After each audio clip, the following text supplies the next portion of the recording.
প্রিয় সাংবাদিক বন্ধুগণ, আসসালামু আলাইকুম। আপনারা ইতিমধ্যে শুনেছেন যে আমি সম্পূর্ণ ব্যক্তিগত একটা সফরে আমি আজকে এসেছিলাম।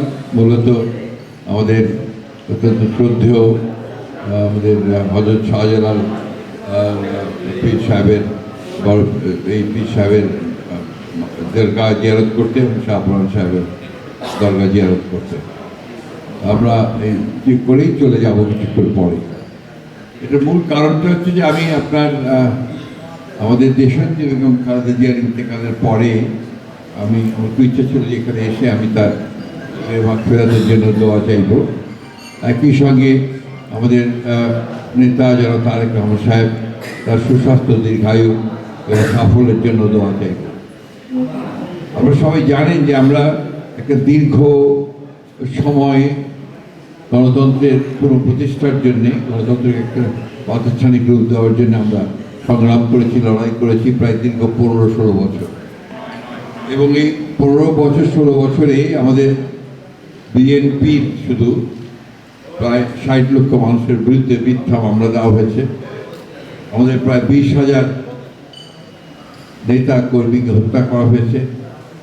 আমাদের প্রায় আপনাদের এই সিলেটের অত্যন্ত কৃতি সন্তান এবং অত্যন্ত সংগ্রামী নেতা সাংগঠনিক সম্পাদক জনাব ইলিয়াস আলী সহ প্রায় 1700 নেতাকর্মীকে গুম করে দেওয়া হয়েছে। তারা আপনার ভিকটিম হয়েছেন এবং গোটা বাংলাদেশে তারা একটা ত্রাসের রাজত্ব সৃষ্টি করে রেখেছিল। একটা আপনার স্টেট মানে টোটাল ফিয়ার, ভয় দেখিয়ে মানুষকে তার যে অধিকার সেই অধিকার থেকে তারা বঞ্চিত করেছিল। একটু আল্লাহর অশেষ রহমতে জনগণের আন্দোলনের মধ্য দিয়ে, ছাত্র জনতার আন্দোলনের মধ্য দিয়ে, বিশেষ করে জুলাইয়ের আন্দোলনের মধ্য দিয়ে সেই ফ্যাসিস্ট শক্তি পরাজিত হয়েছে এবং দেশ ছেড়ে চলে যেতে বাধ্য হয়েছে। এরপরে অন্তর্বর্তী সরকারের যে নির্বাচনের ঘোষণা, সম্ভবত নির্বাচনের ঘোষণা, এর মধ্য দিয়ে আশার সঞ্চার হয়েছে জনগণের মধ্যে।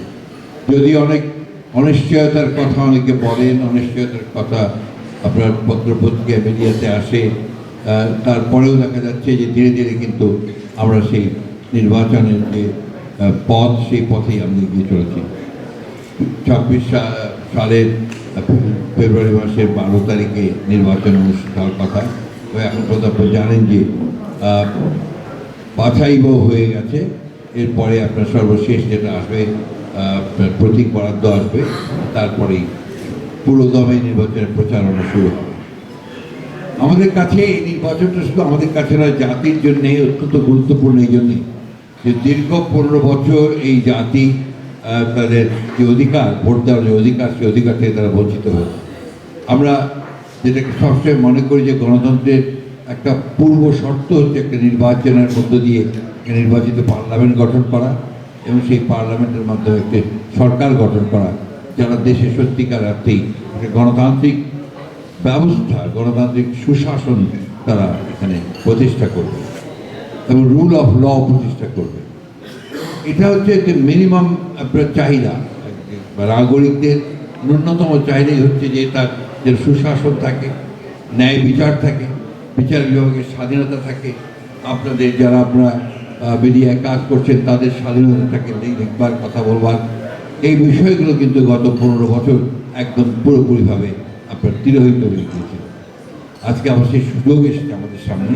এই সুযোগকে যদি আমরা সঠিকভাবে কাজে লাগাতে পারি, যে কথাটা আমরা সবসময় বলার চেষ্টা করছি যে এই সুযোগকে আমাদেরকে কাজে লাগাতে হবে। সেইটাই হচ্ছে যে একটা সত্যিকার অর্থে গণতান্ত্রিক একটি রাষ্ট্র নির্মাণ করতে হবে, এক গণতান্ত্রিক সংস্কৃতি আমাদেরকে তৈরি করতে হবে। গণতন্ত্র একদিনে হয় না, গণতান্ত্রিক প্রতিষ্ঠান একদিনে গড়ে ওঠে না। সমস্ত মানুষের প্রচেষ্টার মধ্য দিয়ে কিন্তু আপনার এই গণতান্ত্রিক একটা সংস্কৃতি গড়ে ওঠে, যার ফলে গণতন্ত্রকে ভিত্তি পায়। দুর্ভাগ্যক্রমে আমাদের দেশে এই কিছুদিন থেকে অন্তর্বর্তী সরকার আসার পর থেকে গত 1 বছরে একটা আপনার আমি বলবো যে একটা খুবই ভয়ঙ্কর একটা কালচারের শুরু হয়েছে, যেটা হচ্ছে মব ভায়োলেন্স, মবক্রেসি, যেটা গণতন্ত্রকে একেবারে ধ্বংস করে দিচ্ছে। এখান থেকে সব সচেতনভাবে সবাইকে বেরিয়ে আসতে হবে এবং এর প্রতিরোধ গড়ে তুলতে হবে।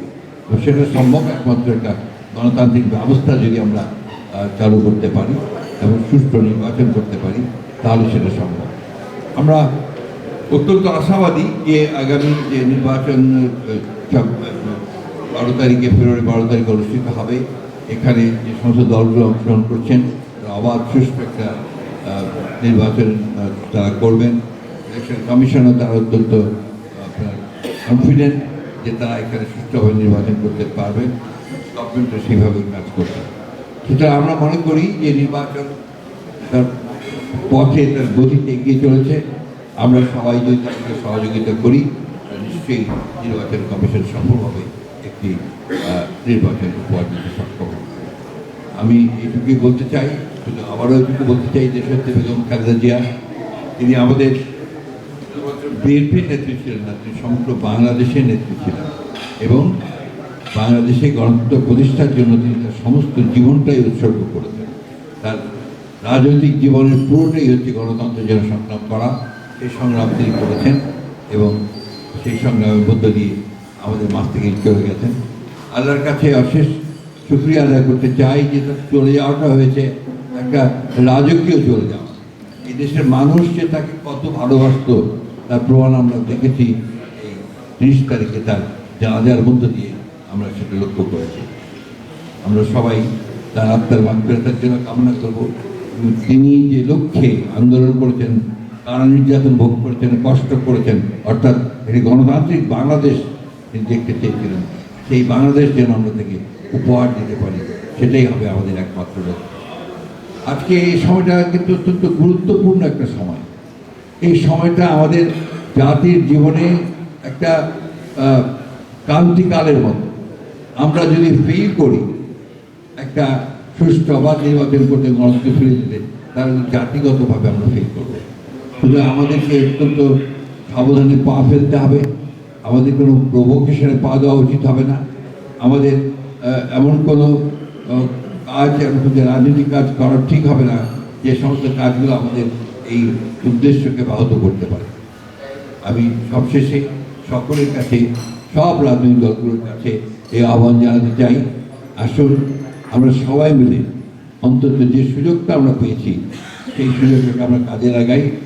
অবাধ, সুষ্ঠু, নিরপেক্ষ নির্বাচনের মধ্য দিয়ে দেশকে গণতন্ত্রের যে দ্বার, সেই দ্বার থেকে অতিক্রম করে গণতন্ত্রের প্রতি এগিয়ে যাই এবং একটা গণতান্ত্রিক পার্লামেন্ট নির্মাণ করি, নির্বাচন করি, গণতান্ত্রিক সরকার আমরা গঠন করি।